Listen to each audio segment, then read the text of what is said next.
अगोदर दृश्यम पिक्चरमधील दोन्ही भाग डाउनलोड करण्यात आले मोबाईलवरती, त्याच्यानंतर ते पाहिले गेले, त्यानंतर प्लॅन केला गेला होता आणि एक हत्या करण्यात आली होती। आता सुरुवातीला ही घटना जी आहे ती एका हत्येची वाटत होती, पण त्यानंतर याच्यामध्ये अनेक ट्विस्ट येत गेलेले होते आणि अनपेक्षितपणे धक्के मिळत गेलेले होते। आता ज्यावेळी या सर्व हत्येचा उलगडा होतो त्यावेळेस भलताच प्रकार समोर आलेला होता। तर आजची घटना आहे आग।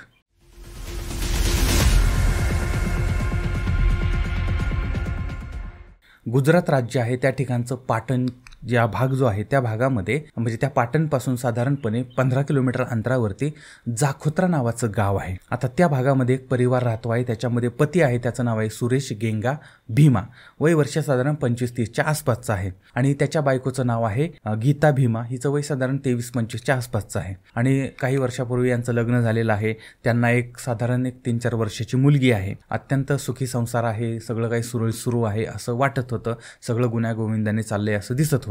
27 मे 2025ला सकाळची वेळ आहे आणि आता हे पती पत्नी रात्री झोपले आणि सकाळ झाली होती। त्यावेळेस ती लहान मुलगी जी आहे ती रडत रडत उठली होती आणि त्यावेळेस मग त्या पतीनं बघितलं की तो पती उठला तर बायको तिथं नव्हती, त्याची झोपमोड झाली। त्यानंतर त्यानं बायकोला आवाज दिला आणि तिला सांगितलं की तू बाळाकडे बघ, मुलीला झोपव, पण काय बायको काय आली नाही, ती कुठे गेली काय माहिती। त्याच्यानंतर मग यानं त्या छोट्याशा मुलीला झोपवलं आणि तो पुन्हा झोपला। त्यानंतर जरा वेळाने पुन्हा ती मुलगी रडायला लागली, तिच्यापाशी तिची आई नव्हती, आता आईसाठी ती मुलगी रडत होती आणि त्यावेळेस मग बाप पुन्हा उठला, त्यानं इकडे तिकडे बघितलं, बायको काही नव्हती। त्यानंतर पुन्हा त्यानं मुलीला झोपवलं आणि नंतर त्याच्या लक्षात आलं की अरे बायको कुठेतरी बाहेर गेली किंवा गायब झाली किंवा कुठे गेली माहीत नाही। त्याच्यानंतर मग त्यानं इकडे तिकडे शोध घेतला तरीही ती काही सापडली नाही आणि त्यानंतर मग थोडं उजाडलं होतं, सगळीकडे ऊन पडलेलं होतं आणि यावेळेस मग त्यानं पार अगदी बाहेर जाऊन त्यानंतर पाठीमागं इकडं तिकडं बघितलं। त्यावेळेस एक धक्कादायक बाब समोर आली होती। तर त्या घराच्या पाठीमागच्या बाजूला त्याच्या बायकोचा मृतदेह अर्धवट जळालेल्या अवस्थेमध्ये होता आणि त्या मृतदेहावरती त्या बायकोचे गुजराती पद्धतीचे कपडे म्हणजे घागरा चोली, त्याच्यानंतर पायामध्ये पैंजण वगैरे असं सगळं होतं, बायकोचंच तिथं होतं आणि तिची बॉडी तिथं पडलेली होती। आता ती बॉडी अर्धवट जळालेली होती, चेहरा विद्रूप करण्यात आलेला होता आणि त्यानंतर आता हे सगळं सकाळी त्यानं बघितलं, आरडाओरडा करायला सुरुवात केली, मोठमोठ्याने रडायला सुरुवात केली आणि त्यानंतर आता ह्या 3 वर्षाच्या मुलीच्या आईला कुणी मारलं, तिची हत्या कुणी केली होती, का केली होती आणि हे सगळी बातमी परिसरामध्ये पसरली होती। त्यानंतर संतलपूर पोलीस ठाणं जे आहे त्या ठिकाणी माहिती गेली, पोलीस त्या ठिकाणी आल्यानंतर मग त्यांनी बॉडी ताब्यात घेतली, त्यानंतर कारवाईला सुरुवात झाली होती। आता त्यावेळेस या बायकोला शेवटचं कुणी पाहिलं होतं, ती घराबाहेर कधी गेली होती, तिच्यामध्ये आणि कोणामध्ये काय वाद होते का, भांडणं होती का, नवऱ्याबरोबर काय भांडण झालेलं होतं का, अशा पद्धतीची माहिती घेतली। त्यावेळेस त्या नवऱ्यानं सांगितलं होतं की त्यांनी रात्री जेवण केलं, नंतर झोपले, सकाळी मुलगी रडायला लागली म्हणून तो उठला, जाग आली तर ती बायको तिथं नव्हती आणि मग त्यानं बायकोचा शोध घेतला आणि तिचं जळालेलं प्रेत सापडलेलं होतं। आता पोलिसांनी ज्यावेळेस घटनास्थळाची पाहणी केली त्यावेळेस सुरेशनं सांगितलेली सगळी हकीकत ऐकली, मृतदेह पोस्टमॉर्टमला पाठवला, पंचनामा वगैरे केला होता आणि याच्यामध्ये पहिला संशय कोणावरती जाईल तर तो जात होता पतीवरती, कारण तो म्हणतोय की घरामध्ये बायको झोपली होती, अचानकपणे गायब झाली आणि पाठीमागे तिची बॉडी सापडली, असं कसं काय होऊ शकतं। त्यामुळे मग तिचा कदाचित कौटुंबिक छळ झाला असेल, त्यानंतर तिच्याकडे माहेरवरून पैसे आणावेत म्हणून तिची हत्या करण्यात आली असेल वगैरे वगैरे। आता हे नंतर काही काळानंतर समोर येणारच होतं। तर अशा पद्धतीचे आरोप लागण्याच्या अगोदरच या प्रकरणामध्ये ट्विस्ट आला, म्हणजे जी गायब झालेली महिला होती तिचं वय होतं 23 वर्षाचं आणि ती महिला होती आणि ही जी बॉडी होती ती बॉडी एका 65 वर्षाच्या व्यक्तीची होती। आता मात्र सगळ्यांना आश्चर्याचा धक्का बसला की ही बेपत्ता झाली होती आणि तिचे कपडे हे या व्यक्तीच्या अंगावरती कसे काय होते। मग कदाचित हिच्याबद्दल म्हणजे हिच्या बाबतीत काय बरं वाईटचं झालेलं नाही ना असं सुद्धा वाटत होतं। त्यानंतर तपासाची चक्र फिरायला लागली होती आणि ती बॉडी जी आहे ती एका वयोवृद्ध व्यक्तीची निघालेली होती आणि त्यामुळे मग पोलिसांनी आता ते वयोवृद्ध व्यक्ती नक्की कोण होता हे सुद्धा तपासायचं होतं। म्हणजे पुरुषाची बॉडी होती, महिलाची कपडे घातलेली होती आणि त्यामुळे मग पोलिसांनी आता त्या आजूबाजूच्या गावामध्ये चौकशी केली होती आणि मयत व्यक्ती कोणाच्या ओळखीचा आहे का। यावेळेस जाखोत्रा गावापासून साधारण 7 किलोमीटर अंतरावरती असणाऱ्या एका गावामध्ये पोहोचले आणि त्या ठिकाणी गावकऱ्यांना ते फोटो बघितले। त्यावेळेस तिथे एक पंच होते, त्यांचं नाव आहे देभा सोळंकी। त्यांनी हा फोटो बघितला आणि ती दिसणारी व्यक्ती कोणीतरी जवळचीच म्हणजे कोणतरी ओळखीची असं त्यांना वाटलं आणि नंतर त्यांच्या लक्षात आलं की ही व्यक्ती म्हणजे त्यांचा भाऊ आहे आणि तो वाववा नावाचं गाव आहे, त्या गावात शेजारचं गाव आहे, त्या गावात तो राहतो आहे। आणि तिथं तो रोजंदारीवरती काम करतो आहे. आता हे सगळं कळल्यानंतर पोलीस त्या गावामध्ये गेले आणि त्या ठिकाणी त्या व्यक्तीचं नाव होतं हरजी देभा सोळंकी. मग त्यांचा शोध घेतल्यानंतर तिथं गावात काही ते सापडले नाहीत. आता हरजी कुठं गेले काय गेले तर कोणाला काय माहीत नव्हतं. आणि मग नंतर विश्वास वाटला की तो मृतदेह हरजीचाच असला पाहिजे, हरजी सोळंकीचाच मृतदेह आहे असं वाटलं. त्यानंतर नातेवाईक जे होते त्या नातेवाईकांना ती बॉडी दाखवली आणि मग खुलासा झाला की ती बॉडी हरजीचीच आहे. आता याच्यामध्ये त्या अहवालामध्ये म्हणजे पोस्टमॉर्टमच्या अहवालामध्ये अजून एक धक्कादायक माहिती समोर आली. ती म्हणजे हरजी यांचा मृत्यू भाजल्यामुळे झाला होता, पण जेव्हा त्यांना जाळण्यात आलं त्यावेळेस ते जिवंत होते. याचा अर्थ त्याला जिवंत जाळण्यात आलं होतं. एका बाजूला गीता बेपत्ता होती, त्यामुळे आता या प्रकरणात काहीतरी गडबड आहे असं पोलिसांना वाटत होतं. वेगळा अंदाज समोर आलेला होता आणि त्यामुळे पोलिसांनी गीता भीमा हिचा शोध सुरू केला होता. तिच्यासाठी अनेक पथकं रवाना झालेली होती. गीताचे फोटो सगळ्या पोलीस स्टेशनला पाठवण्यात आलेले होते. आणि दुसरीकडे आता हरजी जे आहेत ते दलित समाजातले होते आणि त्यामुळे जातीच्या आधारावरच त्यांची हत्या झाली. कोणीतरी हत्या केली, त्यांना जिवंत जाळलं आणि त्याच्यामुळे त्या ठिकाणचा समाज जो आहे तो रस्त्यावरती उतरलेला होता. त्या ठिकाणचे आमदार होते जिग्नेश मेवाणी, त्यांनी हा मुद्दा उचलून धरला आणि सत्ताधारी पक्षावरती टीका करायला सुरुवात केली होती. अशा पद्धतीनं या हत्येला जातीयवादाचा रंगसुद्धा मिळाला होता. राजकारणसुद्धा तापायला लागलेलं होतं. मुद्दा तापलेला होता. लोक रस्त्यावरती आले होते. पोलिसांवरती दबाव होता.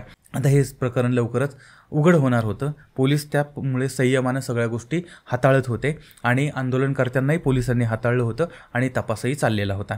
आता पोलिसांची नजर होती गायब झालेल्या गीतावरती, कारण मयत व्यक्तीच्या अंगावरती हिचे कपडे होते, पैंजण होतं आणि चेहरा जाळण्याचा प्रयत्न केला होता. याचा अर्थ गीताशी या गोष्टीचा काहीतरी संबंध आहे आणि त्यामुळे तपासकर्ते तिच्या मागावर होते. तिचा मोबाईल, तिला शेवटचं कोणी पाहिलं होतं, त्यानंतर तिला कोणी मेसेज केलते, ते कोणाच्या कॉन्टॅक्टमध्ये होते, अशा पद्धतीची सगळी माहिती पोलिसांनी काढली.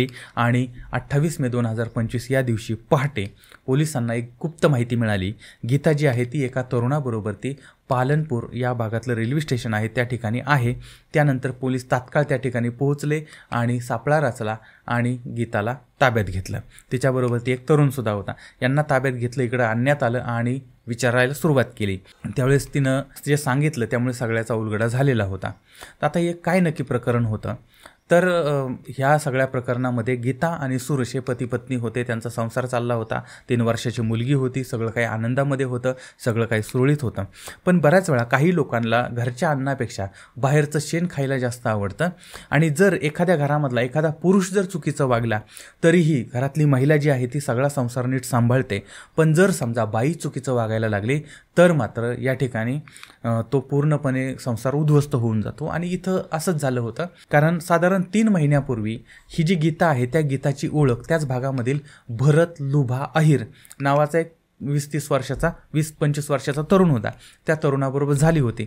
आता हा जो भरत आहे तो भरत अविवाहित होता आणि गीता विवाहित होती. 3 वर्षाच्या मुलीची आई होती आणि यांच्यामध्ये अफेअर चालू झालेलं होतं.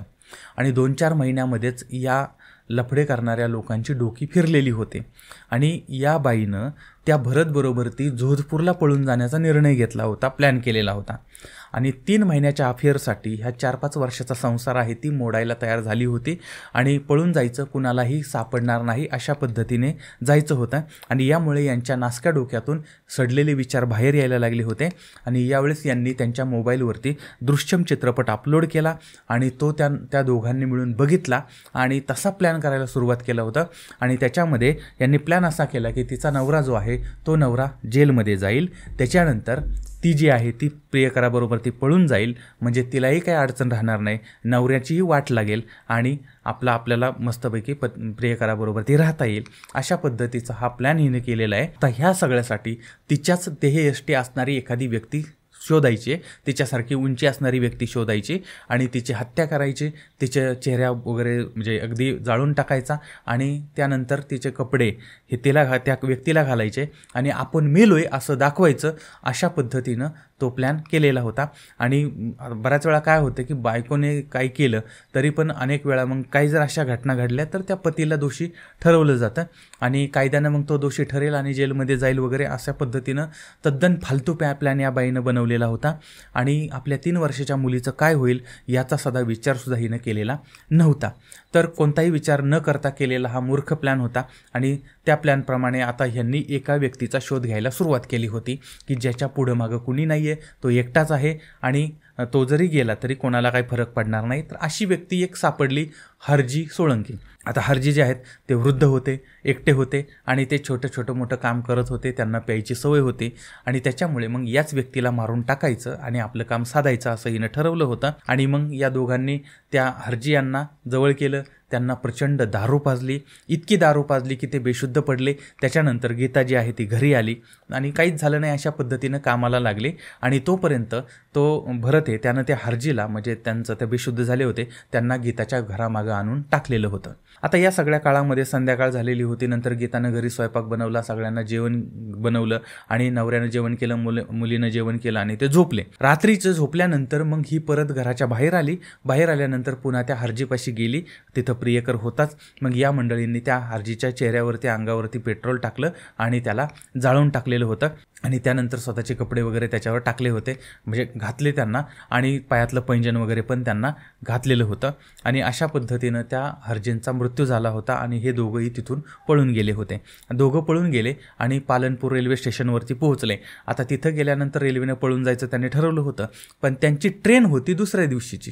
म्हणजे त्या ट्रेनने आता ते वाट बघत होते, पण ट्रेन काय आली नव्हती. मग त्यांनी आता वाट बघायला सुरुवात केली, ते वाट बघत राहिले आणि इकडं पोलीस आले. पोलिसांनी तपास सुरू केला होता. त्यानंतर पोलिसांना कळलं की ती पालनपूर रेल्वे स्टेशनवरती आहे. त्यानंतर मग पोलीस तिथं पोहोचले आणि पोलिसांनी अटक केली. आणि अशा पद्धतीने या 2 मूर्ख प्रेमींनी अशा पद्धतीचं कांड केलं आणि त्यामुळे हे दोघंही जेलमध्ये गेले. आता या सगळ्यामध्ये खरं तर आपण अशा विषयावरती अनेक वेळा बोललेलो आहोत किंवा अनेक ह्यातून धडा काय घ्यायचा हे सुद्धा आपण पाहिले. पण जाता जाता फक्त एवढंच सांगतो की चांगला जोडीदार मिळणं हे भाग्याचं लक्षण आहे आणि असे नालायक जोडीदार जर मिळाले तर कलियुग आलं याचं हे लक्षण आहे. बरं, आता याबद्दलच्या तुमच्या प्रतिक्रिया काय ते सुद्धा मला जरूर कळवा. पुन्हा भेटूया पुढच्या भागामध्ये एका नवीन विषयासह. तोपर्यंत धन्यवाद.